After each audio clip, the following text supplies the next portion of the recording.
કેસરિયા ગરબા મહોત્સવ 2024 ગાંધીનગર રામકથા મેદાન ખાતે સહાય ફાઉન્ડેશન દ્વારા આ બીજા વર્ષે સતત આયોજન કરવામાં આવ્યું છે।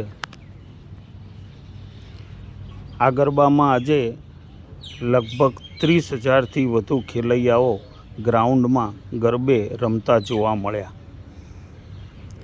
કૈલાસ પર્વતની આ જે થીમ બનાવવામાં આવી છે એટલી આબેહૂબ હતી કે લોકોમાં એનું કુતૂહલ સર્જાયું હતું અને એની જે રોશની અને જે લાઇટિંગ કરવામાં આવ્યું હતું તે પણ ખૂબ જ ઝળહળી ઉઠ્યું હતું।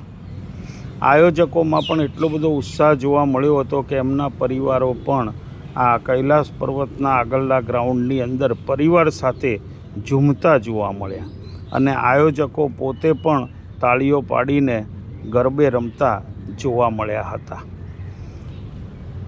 ગત વર્ષે અહીંયા આ જ ગરબા મહોત્સવની અંદર રામ મંદિરનું થીમ હતું અને આ વખતે કૈલાસ પર્વતનું આ એક થીમ બનાવવામાં આવ્યું છે।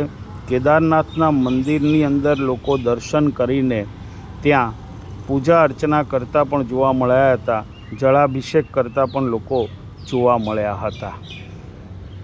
કેસરિયા ગરબા મહોત્સવ આજે મોડી રાત લગભગ 1:30 વાગ્યા સુધી ગાયકોએ એને ધૂમ મચાવી હતી અને ખેલૈયાઓમાં ઉત્સાહ જોવા મળ્યો હતો। જાત જાતની અને ભાત ભાતની વેશભૂષાની અંદર ખેલૈયાઓ અહીંયા આવ્યા હતા।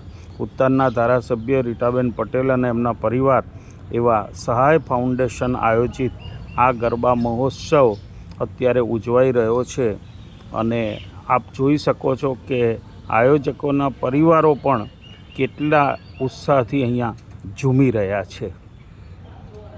News of Gandhinagar editor Pradeep Raval.